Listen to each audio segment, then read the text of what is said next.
filled with music and merriment, but underneath the cobblestone and joyous facade lies something far more sinister.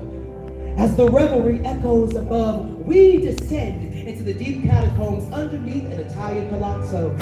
Here, amidst the laughter and festivities, we uncover a tale of vengeance best served with a smile, where the sweetness of wine disguises the bitterness of betrayal. Written in 1846, The Cask of Amontillado is a masterclass in Poe's irony and deliverance. Plus, it showcases his genius in the slow, deliberate unraveling of a sinister plot. My friends, a toast. Salud! Salud!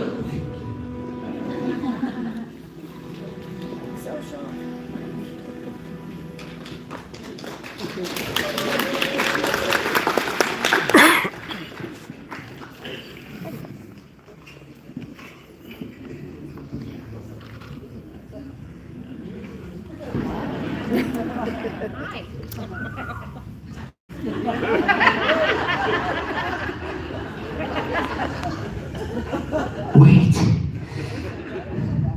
The 1,000 entries of Fortunato. I had borne best I could, but when she ventured upon insult, I vowed revenge. Ah, those who know my nature would know I never uttered a threat. No. I resolved to avenge myself. Without risk, without danger to myself. For the only wrong that is truly unredressed is when the retribution overtakes the avenger. And when the avenger is not recognized by the one who wronged him.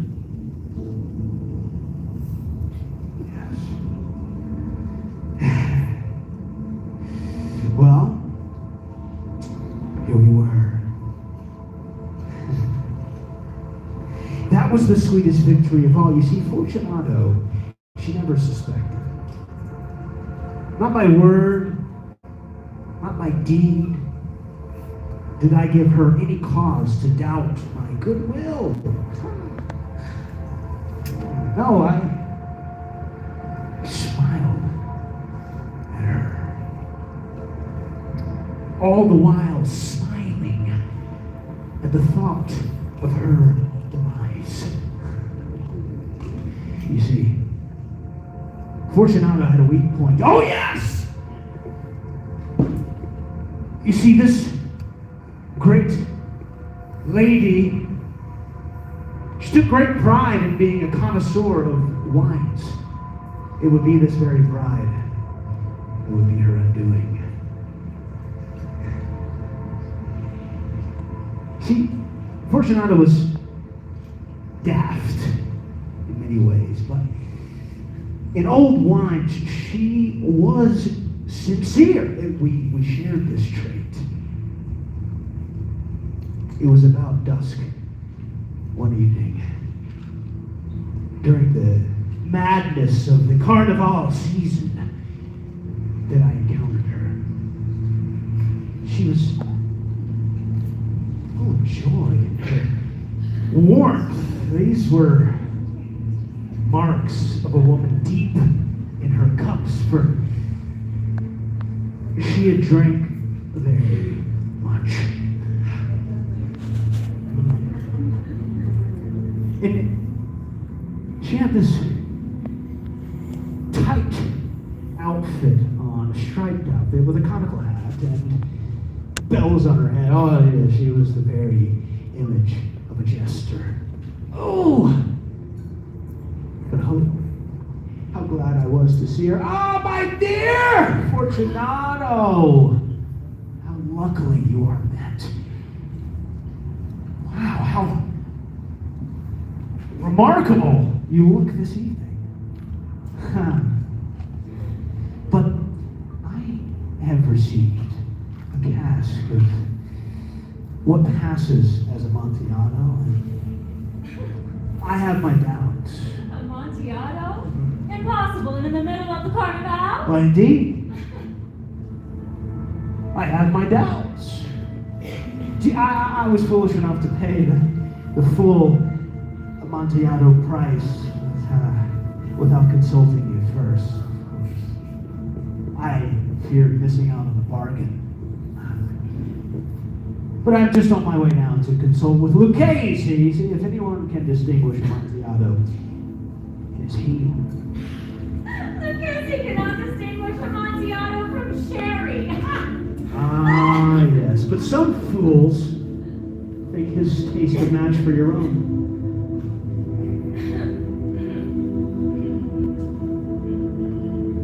Well, let us go to your vaults.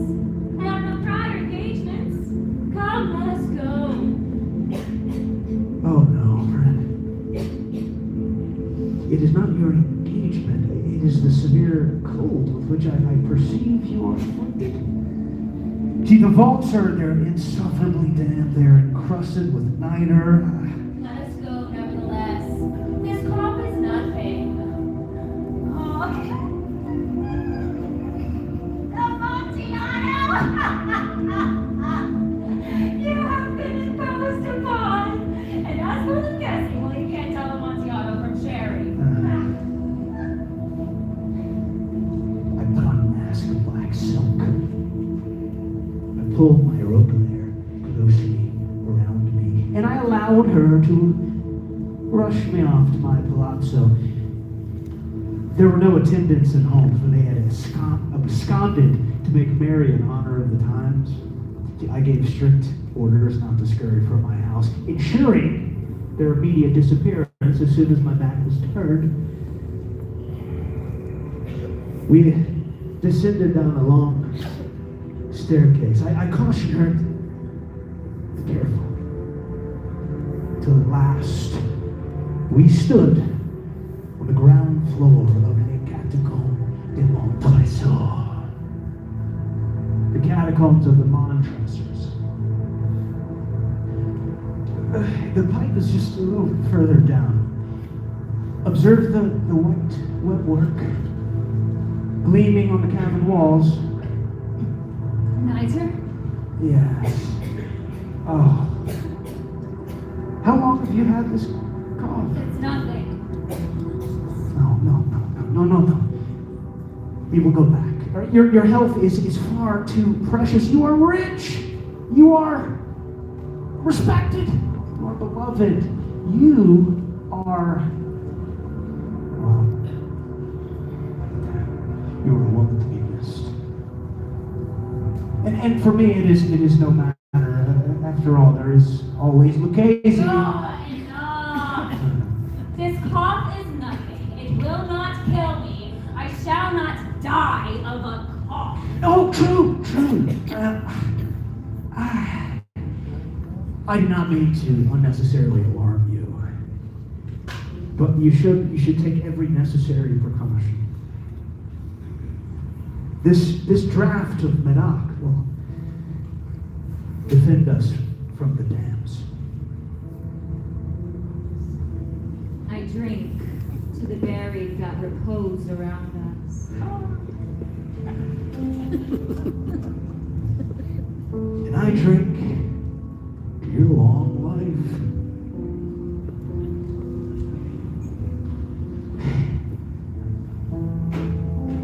These vaults are extensive. Yes, the Montresors were a great, numerous family.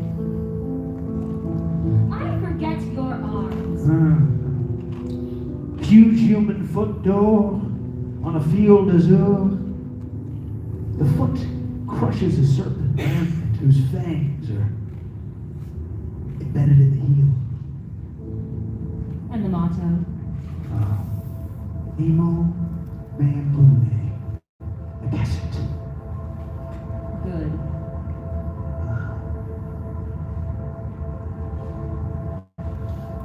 Finally, we reached a deep crypt. Human remains lined the cavern walls, but at the far end, a deep recess was empty, but for a few bones at the entrance.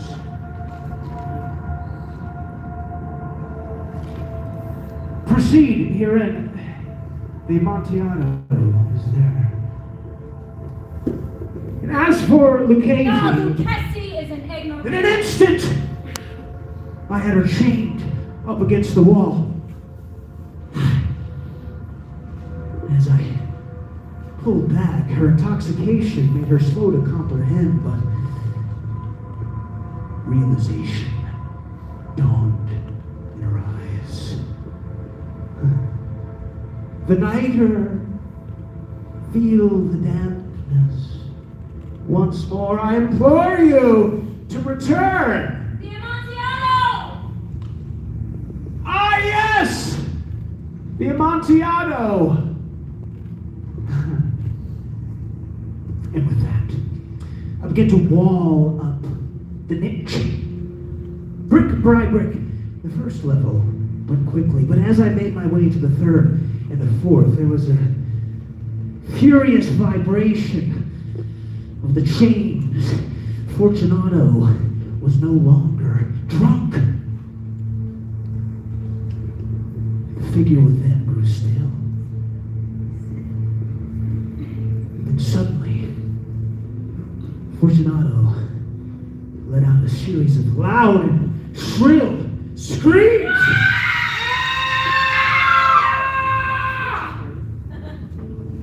I hesitated, but only for a moment, and then I re-echoed her screams, surpassing them in strength and volume. Oh no! Until she grew silent. And so, as I went to put the final brick into position, a low laugh echoed from deep within the recess. Oh, a fine joke indeed! We shall laugh about this at the palazzo over our wine! Oh yes, the Amontillado! But is it not getting late? Let us be gone! Yes! Let us be gone. For the love of God! Oh yes, for the love of God!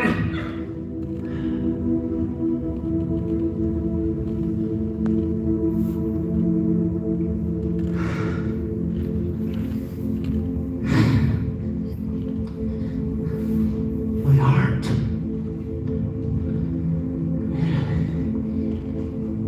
grew sick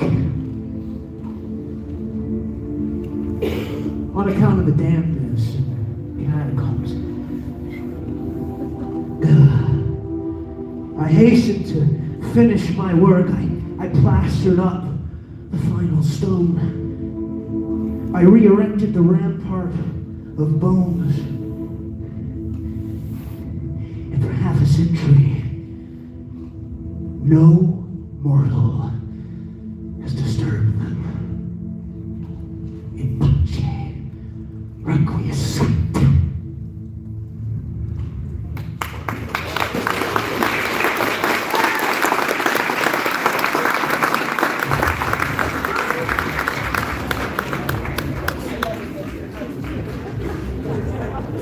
Sorry guys if it's a little loud.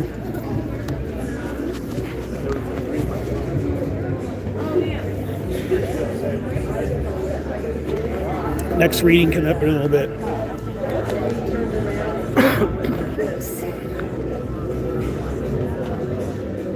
I'm back. Let me get those cups for you. Oh, you got one. All right. Hope you enjoyed that one. I can't do anything about the echo, sorry. I'm in a hall.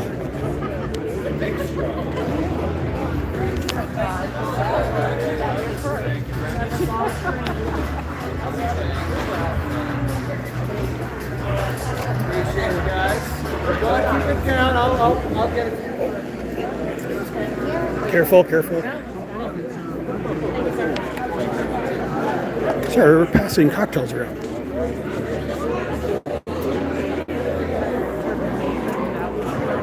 Would you like that one? You guys like that one? We're together, usually a man.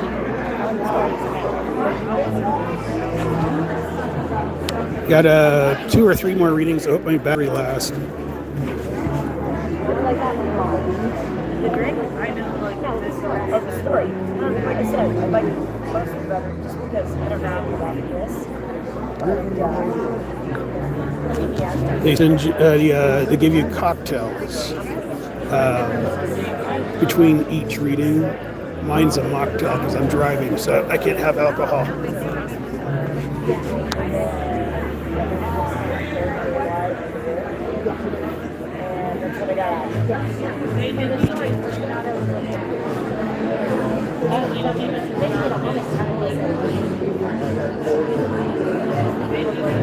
Might do it again next or tomorrow night, maybe. They told me I can come back and it would be free for me to come back and do a live stream.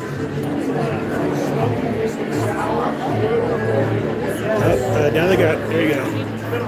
Here's your drinks. Pink peppercorn action. Oh, drinks.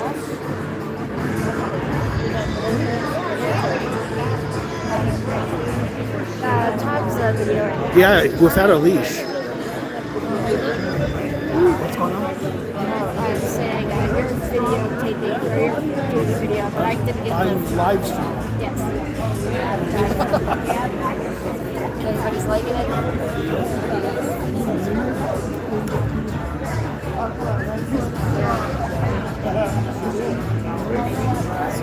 I just don't know how long my battery's gonna last.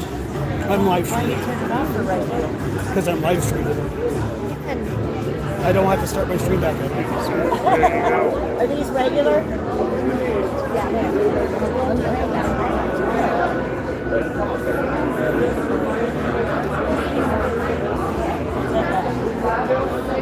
Yeah, you guys get more. Oh wait, bring it back. He's bringing us back mocktail, so you guys get to go get loaded. The last one was too sweet. The last one tasted like like a pineapple mixed in with your orange juice or grapefruit. Yeah, it did taste like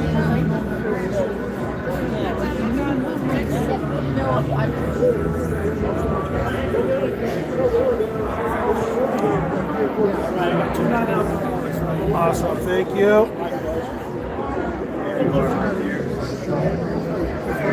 Don't worry, it's non-alcoholic.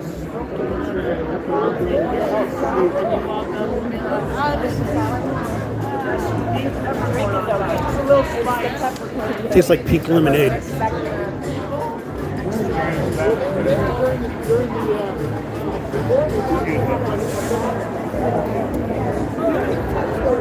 Hopefully you didn't catch his butt, because, yeah, it was big. That one's better. This one's better. That also tastes a lot of sugar. I guess his alcohol is basically a whiskey sour. Right. Which I actually like. It's called, I paid $300 and something for a red panda to get here.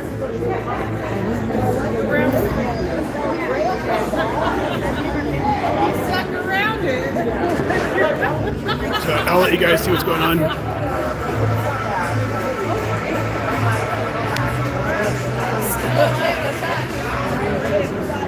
There you go.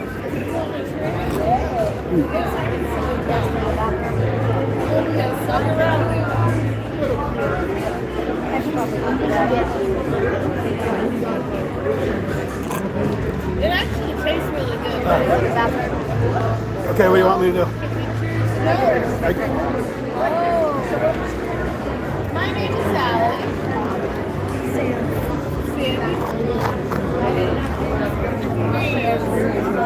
mocktail. Yes. There, we got it. We live on a park. Park? In downtown?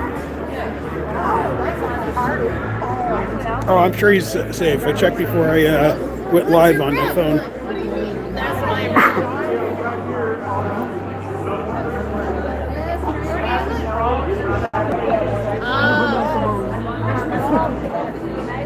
love it. Oh, we love our house. Like, everything's great. So, we always wanted a second house here, but we came to buy the home, and we chose to sell not all the properties, but some of our properties, and then just fully commit out here. So, we have family up in Iron Springs, and then we have family in Chandler. Where? No. So they have 11 acres on Smoky Road. Like, so you go like past the fire station, make the left, keep making lefts, and you're like, yeah.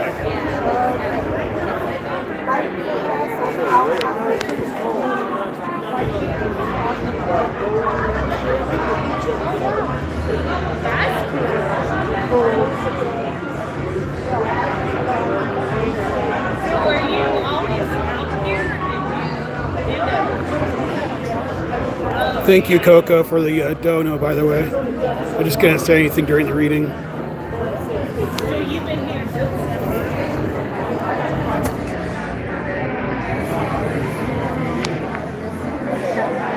How many drinks do you need there? Well, you tried one. And Jack doesn't like this. You like bourbon? Okay. What? Well, I drink Jack, so.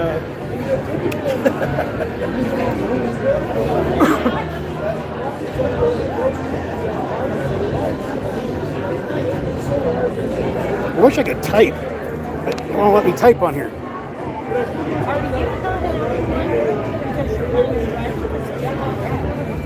No, because I'm driving. And I'm pre-diabetic, so I gotta watch out for screens.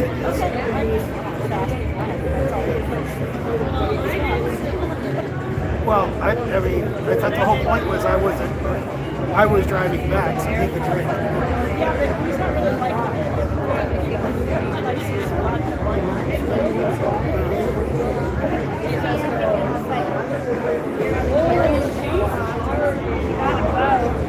I'll think about it. I usually just drink at home.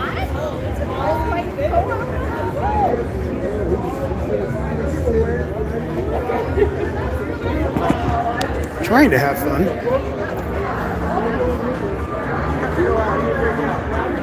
A few more minutes and then next reading. Sorry, I'm also a little bit close to the speaker, or one of the speakers, so it might sound overmodulated at times, so I apologize. Yeah, I'm out with the missus and my parents. Figure I'd pay for everybody to go see this. Get a little culture.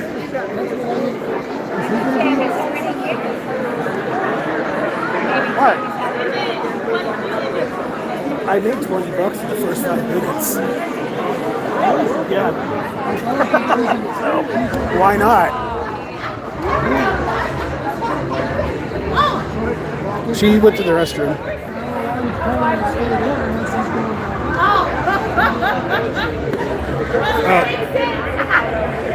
The last drink they just gave us, since mine was a mocktail, so no alcohol, but there's peppercorns in it. I didn't realize it, and someone sank to the bottom, and I went to go use my straw to drink, and sucked them right up, and yeah, it's like having smoked peppered beef jerky.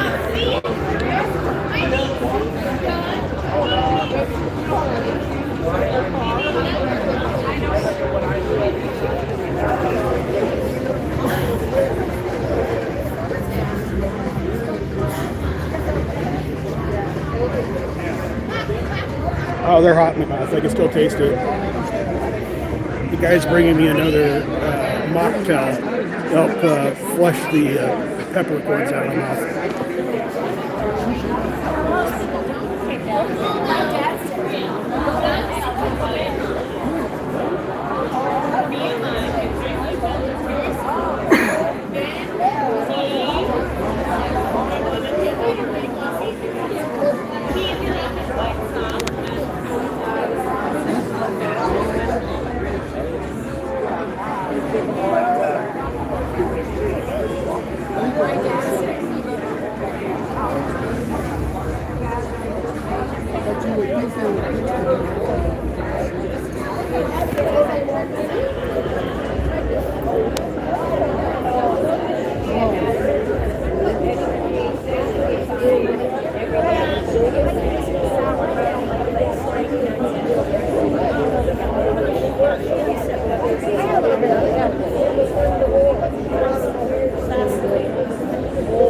Oh, the peppers don't hit my fingers. You're gonna cut. I had some of the drink. That's fine. You're not driving. I am. Here, I'll tell you what. There's the white panda's hand. That's all you get to see.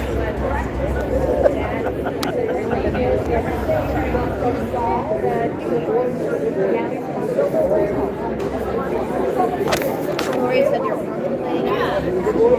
Debating you.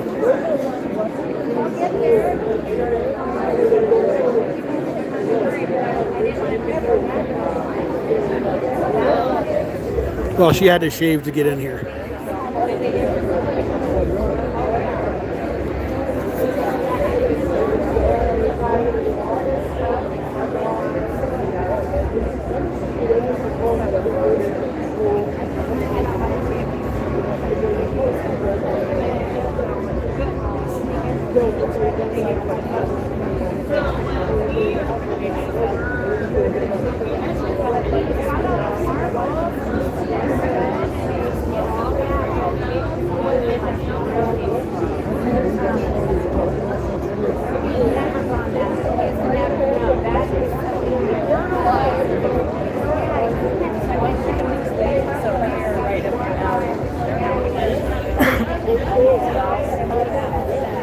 I had a few before they got here. You know that shit 2 seats over for me, did. How much you went last week?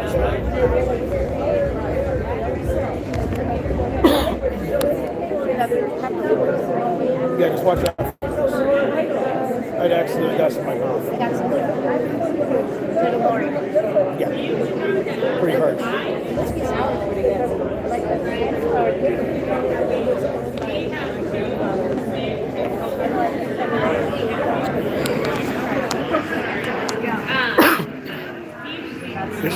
Silence!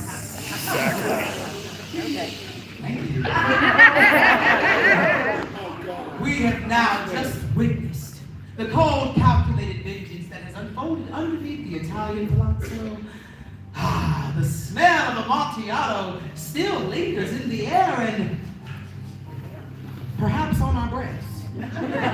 Somewhere in the front row, watching you, mingling with the bitter finality of drink. But as we leave the shadowy corridors of revenge behind, we turn to a new kind of darkness. A darkness tinged in longing and sorrow. As we leave the shadowy cobblestones behind, we turn to the ethereal realm of memory and love. Written in 1849, Annabelle Lee. This is Poe's final written work, as it was published posthumously the same year of his death, as he were to die in October at only 40 years of age. Now, throughout Poe's life, he loved many women, most notably his wife, Virginia Cliff, who unfortunately passed away at the young age of 21 years old due to tuberculosis. Now, many readers and scholars suggest that this tale is a direct tribute to Virginia. It is a tale that reflects his enduring love and deep sense of grief around her death. It also talks about a love so powerful, so pure, that not even death can sever its bonds. So ladies and gentlemen, let us sit back and take a trip to a kingdom by the sea, where the waves whisper tales of loss and love, and where the spirit of Annabel Lee still lingers, forever immortal in Poe's haunting verse. My friends, sit back and be moved by the mournful beauty of Annabel Lee.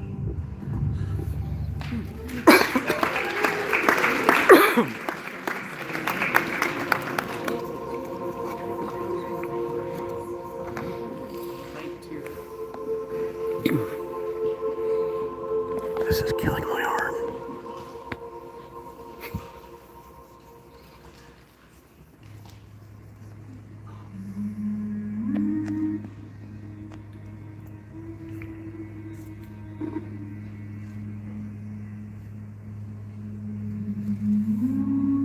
It was many and many a year ago, in a kingdom by the sea, that a maiden there lived, whom you may know by the name of Annabel Lee. And this maiden, she lived with no other thought than to love and be loved by me. I was a child, and she was a child, in this kingdom by the sea. But we loved with a love that was more than love. I and my Annabel Lee. With a love that the winged seraphs in heaven coveted her and me.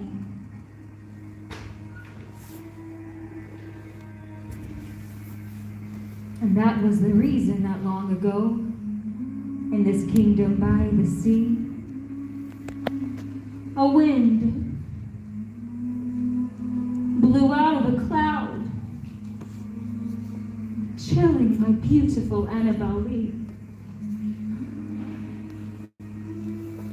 so that her high-born kinsman came and bore her away from me.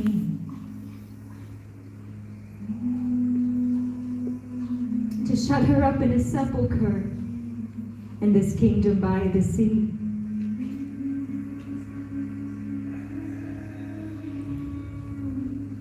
And the angels, not half so happy in heaven, went envying her and me. Yes. That was the reason, as all men know in this kingdom by the sea, that a wind came out of a cloud by night,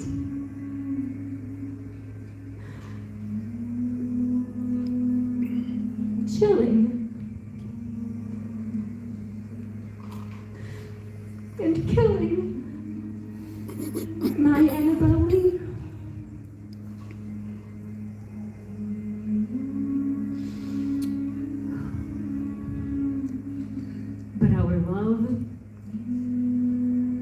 Stronger by far than the love of those who were older than we,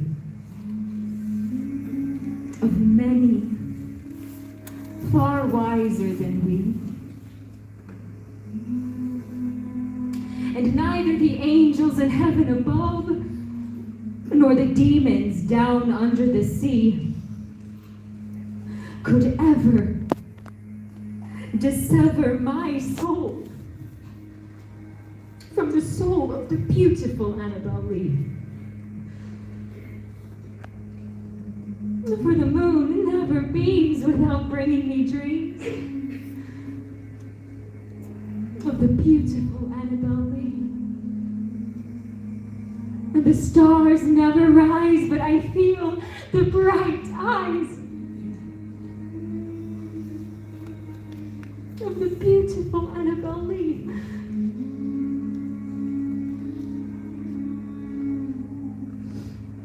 And so all the night tide,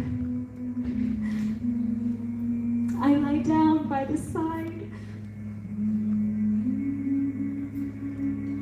of my darling. Oh, my darling. My life. And my bride.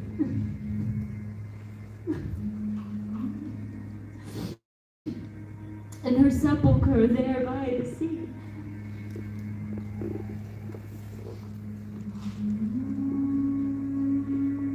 In her tomb by the sounding sea.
Sorry.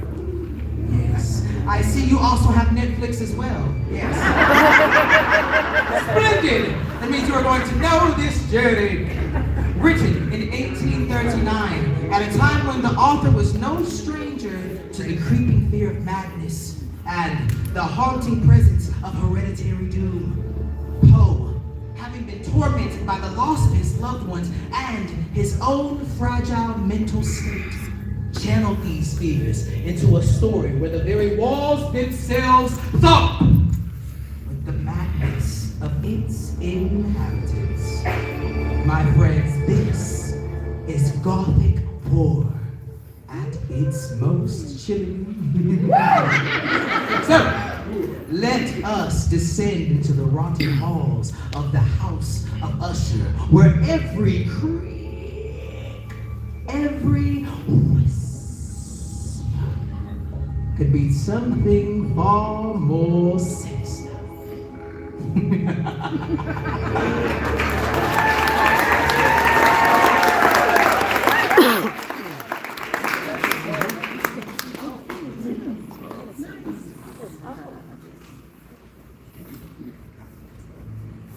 During the whole of a dull, dark, and soundless day,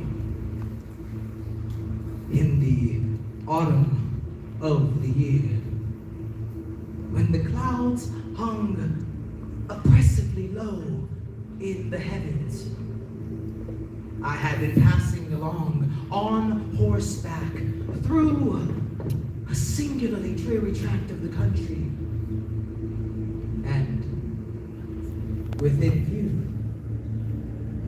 as the shades drew on, I found myself at the melancholy House of Usher. Now, I know not how it was, but the first glimpse of the building, a sense of insufferable gloom pervaded my spirit.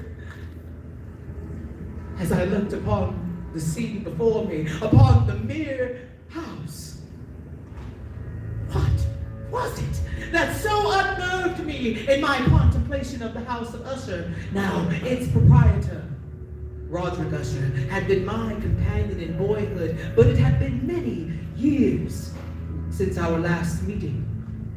A letter, however, had lately reached me in the distant parts of the country. A letter from him. He spoke of an acute bodily illness, of a mental disorder that oppressed him, and of an earnest desire to see me, his only personal friend. As I pondered these things, I rode over a short causeway to the house. A valet of stealthy steps thence conducted me in silence through many dark and intricate passageways with somber tapestries along the walls, carvings on the ceilings, as I made my way to the personal chambers of Roderick Usher. Now, the room in which I found myself in was very large and lofty. The windows were pointed and narrow, and so vast a distance from the black oaken floor to be altogether inaccessible from within. The general furniture was antique, scattered, comfortless. There are many books and musical instruments that lay about, but failed to give any vitality to the scene. I felt that I breathed an atmosphere of sorrow. Upon my entrance, Roderick abruptly arose from his sofa upon which he had been laying and greeted me with the vivacious form at which I thought at first was an overdone cordiality. His complexion was cadaverous. his silken hair more web-like than I remembered it, clung to his temples. His voice was unsteady, almost as if he feared to trust his own senses.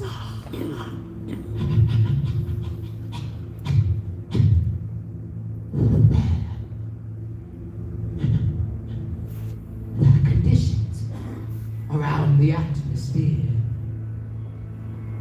around this house, have molded the destinies of my family for generations.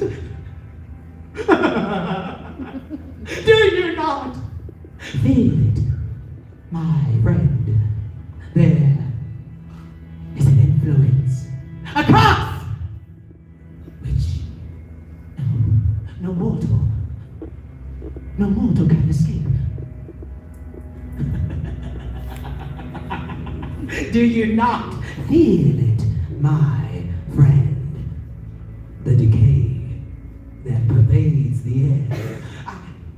I tried to offer him comfort, but his words spoke a disquieting truth.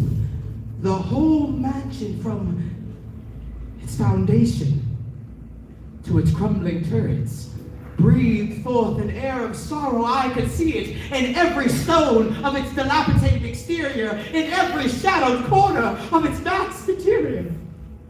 The entire structure was on the brink of collapse. It was as if the house itself was a living, sentient being bound to the fate of its master. The disease of Madeline Usher, Roderick's sister, had long baffled the skill of her medical physicians, and she was scarcely visible during my stay. She was only seen roaming remote portions of the house, silent and pale, like a living corpse. One evening, Roderick abruptly informed me that the Lady Madeline Usher was no more. Her death was sudden, though not unexpected, and his reaction was of a strange calmness, a resignation to the inevitable, I suppose. He then stated his intentions of preserving her corpse for a fortnight in the house. Given the unusual nature of Madeline's death, the pestering questions of the medical staff, and the remote exposed burial grounds of her family, I had no desire to oppose what I described at best as but a harmless and by no means an unnatural precaution. That night we buried her body in a vault beneath the mansion. We opened the lid of the coffin to take one final look upon her face.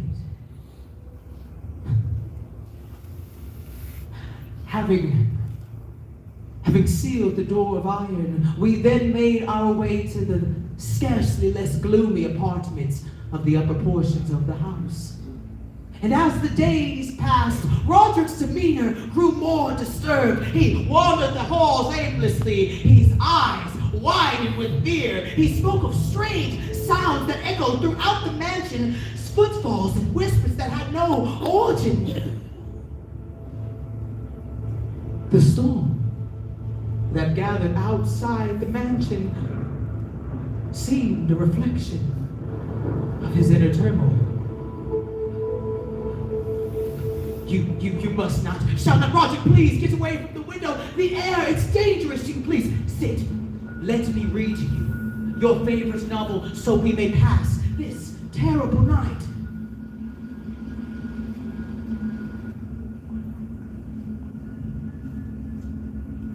And as I began to read. Suddenly in the distance, I could hear it. The sound echoing that of the tales described cracking and ripping. Roderick's demeanor now changed once more. He stood near me at the door, trembling and raising his head.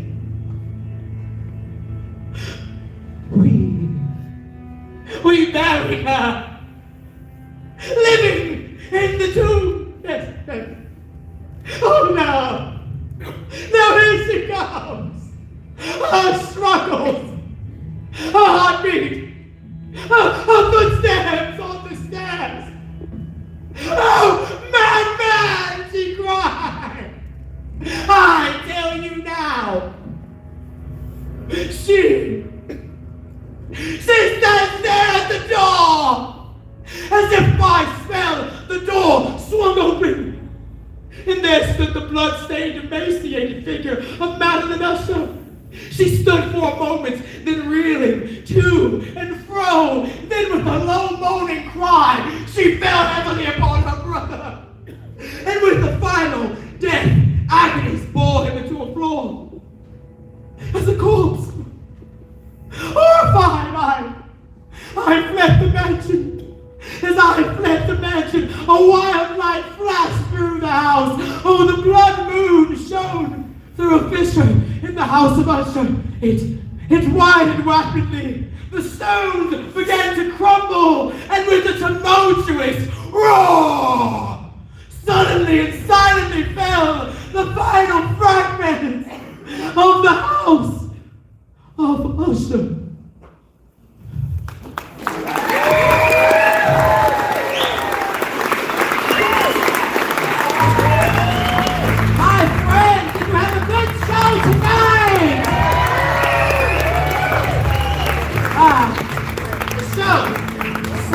This could only be possible with the help of me and our trusty actors as well. Who, if not for me, if not for all of us, we were your sound, we were your lights, we were your buses, we were your servers, we were your actors. We made all of this possible with only 4 of us.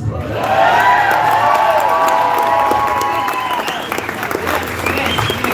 I think we all needed that. Yes. We would like to thank you so much for coming to see the show tonight. It is true, we are a traveling troupe of performers. We do go city to city, coast to coast, in a van, performing these beautiful pieces for you all. If you did like tonight's show, please do us a favor and leave behind for us a 5-star review. It will do us everything if you could. Even a 4-star would cripple our hearts. Like Edgar Allan's prose, all of his tragic tales. Also, thank you again. Also, if you would like to leave a review, you would get that in your fever email, whoever bought the tickets. Just wanted to let that be known as well. We will also have 2 of our actors at the exits holding up their illuminated tip boxes for you to leave whatever you feel is fair. And if you do not carry cash, worry not, my friends. For home may be classic, but we are modern. We can PayPal, Venmo, cash and sale, just ask us. And on behalf of my friends and family, we would love to thank you once again for coming to see us tonight. Please get home safe. On behalf of the Federal, we would like to once again say thank you and get home safe. Have a beautiful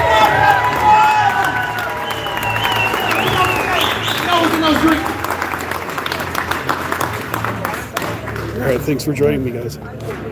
Shut it off before my battery goes dead.